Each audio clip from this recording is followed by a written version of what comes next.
Omudumizi w'eggye eryateekebwa ku nnyanja okulwanyisa envuba enkyamu yatuyanidde mu maaso g'Abakamabe abavubi ku mwalo gw'e Kasensero mu disitulikiti ey'Ekyotera bwe baamulumirizza okwenyigira obutereevu mu nvuba etakkirizibwa so nga nti n'abamu ku bakwatibwa abattira ku liiso. Munnamagye Afande Ali Babiha akulira okulwanyisa envuba enkyamu ku mwalo e Kasensero asanze akaseera akazibu abavubi bwe bamulumirizza mu maaso g'omubaka wa gavumenti Ekyotera Apollo Mugume wamu n'ab'ebyokwerinda abalala nga bw'asusse okubatulugunya wamu n'okwenyigira mu nvuba embi. Bano era balumirizza munnamagye ono okuttira ku liiso abavubi abamu abakwatibwa mu nvuba embi n'atuuka n'okubaddiza ebitimba ebiba bibaggiddwako. Abavubi bano basinzidde mu lukiiko RDC Apollo Mugume lwe yabayiseemu okuwulira okwemulugunya kwabwe naddala ku kutulugunyizibwa kwe bayitamu saako obubbi obususse ku mazzi naddala kuyinginiza amaato gaabwe ezisukka mu 100 ezanyagibwa mu mwaka oguwedde ne ku ntandikwa y'omwaka guno obutimba wamu n'ebirala. Mu nyumba n'onkwata nti nyine essambu n'ontwala n'ovuga ne bantwala e Masaka ne bantwala mu kkooti n'envaayo n'enkomawo wano n'embeerawo kati amasambo ge batandise okukwata amasambo gago twagala otubulira amateeka gakyuseemu naffe tuzeemu tutandike okuvuba amasambo gavumenti yagazizaawo oba ekyo kye twagala okumanya. Yingini ze baakatubba wano mu myaka 2 yingini ziri mu 10 omwana bw'aleeta yingini bakeera bagitwala abatubba Batanzania. Nyini ntebe w'ekibuga ky'e Kasensero Deo Nsamba agambye nti abavubi batulugunyizibwa amagye wamu n'olukiiko olwateekebwawo okubayambako mu kulwanyisa envuba enkyamu era n'ategeezezza nti abavubi bangi babateegera ku mazzi ne babatemula. Wabula ye akulira ebyokulwanyisa envuba enkyamu e Kasensero Afande Ali Babiha yeegaanyi byonna ebimwogeddwako n'agamba nti abavubi balabika babitaddemu ebyobufuzi. Mukwanukula omubaka wa gavumenti Apollo Mugume alagidde ab'ebyokwerinda batandike okunoonyereza ku byogeddwa ku munnamagye ono mu bwangu ddala era asabye munnamagye ono akole emirimu gye ng'agoberera amateeka okwewala okuvumaganyisa gavumenti ya Uganda. Alipoota efulumiziddwa abavunaanyizibwa ku byenjigiriza mu disitulikiti ey'Emityana yeeraliikirizza abakugu mu byenjigiriza era bano baagala wabeewo ekyenjawulo ekikolebwa. Omusasi waffe James Kaana Sebuguzi ali Mityana.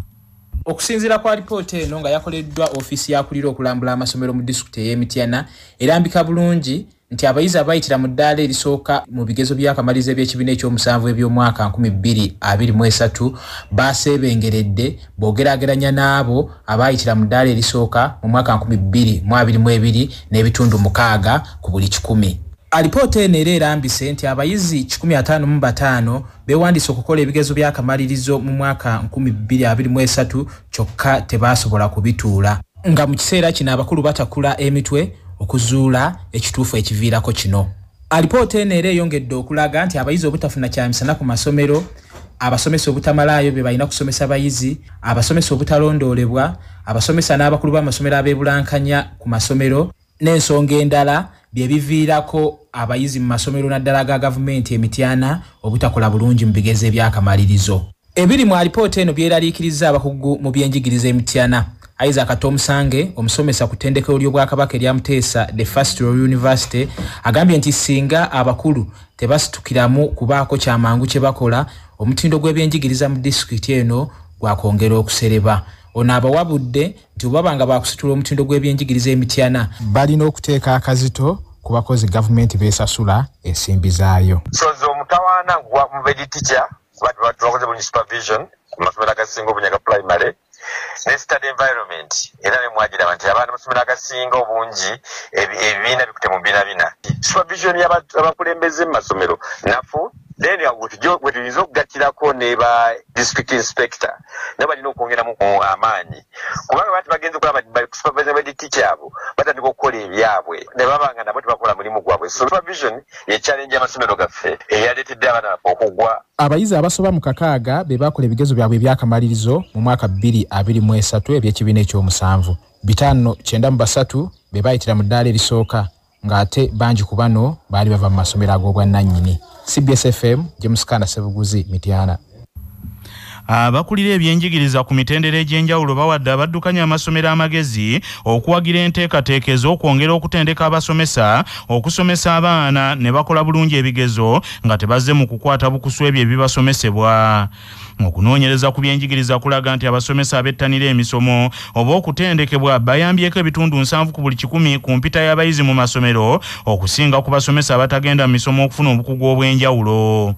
Bw'abadde nga yeetabye mu kusaba okw'okwebaza Katonda olw'ebibala abayizi ba siniya ey'okuna omwaka 2023 bye baatuuseeko, akulira abasomesa ku Stena Hills Secondary School erukuli Nanganda Babula Nakatemwa ategeezezza nti buli basomesa lwe bettanira emisomo bafuna obukugu okusembeza abaana okumpi nabo ekimu ku bibasobozesa okukola obulungi. Akulira amasomero ga Stena Schools Joanita Namukasa asabye abasomesa bawa abaana omukisa okwezuula mu ngeri y'emu n'asaba abazadde obutasuula obuvunaanyizibwa bwabwe eri abaana be bazaala.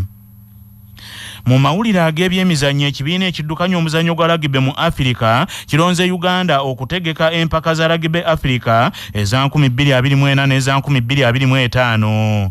Ekyama kino kibikkuddwa minisita omubeezi ow'ebyemizannyo Peter Ogwang bw'abadde nga akulembeddemu Pulezidenti wa Uganda Rugby Union Godwin Kayangwe okulambula ekisaawe eky'Ennamboole. Minisita era kyakakasizza nti ekigenda okutegekerwamu empaka zino.